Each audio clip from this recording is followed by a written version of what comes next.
Hi, I'm Bonnie Walker, and welcome to my class. Well, actually, welcome to my office in my house. My class at school is being painted, and it's not very inviting. I'm looking forward to a fun-filled year, one that will be a learning experience for both of us. I've been teaching in multi-age environments and in various grades for over 15 years. It's actually quite a lot longer, but I don't want to date myself. Presently, I'm an elementary teacher at Hershey Christian School. I teach 4th grade reading, language arts and Bible in the morning, and in the afternoon, K through 5 computers. I love chocolate, so it seemed only natural to work in a place where chocolate is the main staple. I have my Bachelor of Education degree and a Master of Science in Education in Literacy. I'm married and have 2 daughters. My husband is the Director of Development for Paxton Ministries. Charity, our eldest daughter, recently graduated from Edinburgh University with a major in theater, and Stephanie is a junior in the Templeton Honor College at Eastern University. Presently, her major is PP&E. That's philosophy, politics, and economics. She's also a music major. We also have 2 cats that rule the house. When I'm not teaching elementary reading or computer classes, creating courses for Fresno, reading your online discussions, your reflective journals, or grading your assignments, I like to read. I read many educational books and journals, but my favorite pastime is reading Christian historical romances. It's important to have that downtime to refresh and reload yourself for the upcoming events. I also love to collect country items like candles, country home embellishments, and Victorian deco.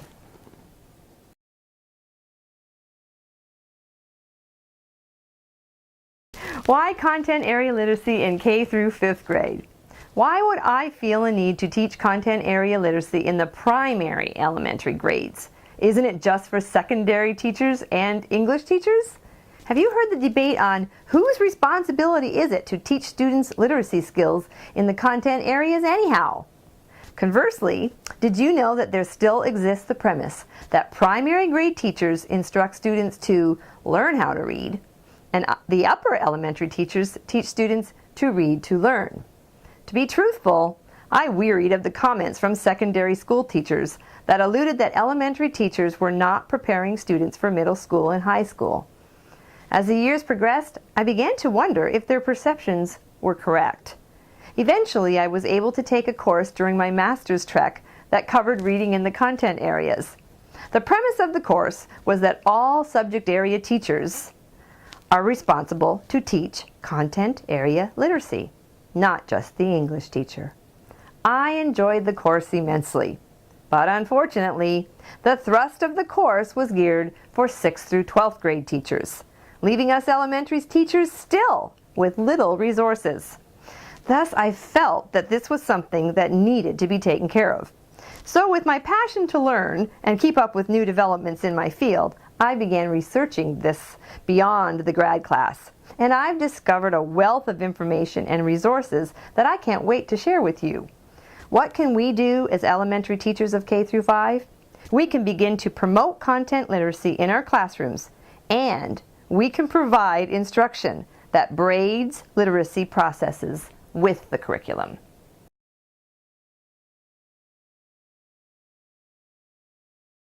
You might ask, how is my course set up?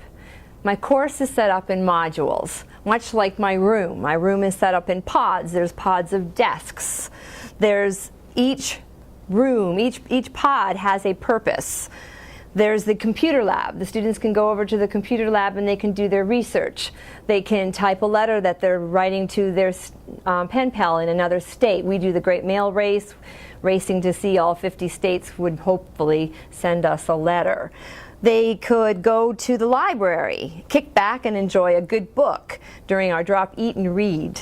They can also go to the resource center. That's where they can sign out books. They can get a dictionary. They can get a thesaurus. They can get any manipulatives that they need for math. It's the hub of activity, that room. I want them to use their resources and to know how to work with them. Each room, each part of the room has a purpose. That's how my brain works. Actually, that's how my brain works in its best way. There has to be a semblance of order, of groupings, for me to be able to function. children need this too, they just might not know it. So my course follows that same format. Each module builds upon the other. As you progress through each module, you'll gain information and techniques that are research-based.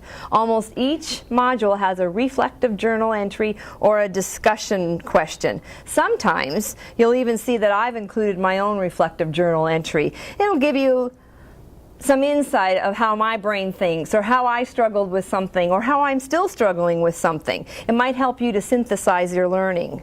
Some modules will require you to plan a lesson plan, or plan a form like a parent-teacher conference form. Again, I have a lesson plan or forms that are created by me that I even use to this day. Each one of these modules will build upon another until you come to the inquiry project. This is where you're going to showcase your gleaned knowledge, the pinnacle of your learning, and the course knowledge assimilation, if you would. I've even included an entire inquiry project and PowerPoint presentation that I struggled through when I went through grad school. It's complete with my reflective entries, where you can really see my frustrations, my successes, and my victories of what I experienced, of all the research and the implementation that I did. At this point, I would ask if there's any questions, but since we don't have an open forum, that's going to be impossible. Please know that at any time you can email me, contact me through the forum. I will be there for you to give you any assistance that you need. Some of my best professors in my grad school were the ones that I could talk to at any time, and they're my friends today. This is a very rigorous course, but I trust that you will emerge the most effective and successful teacher ever. Good luck, and let's begin.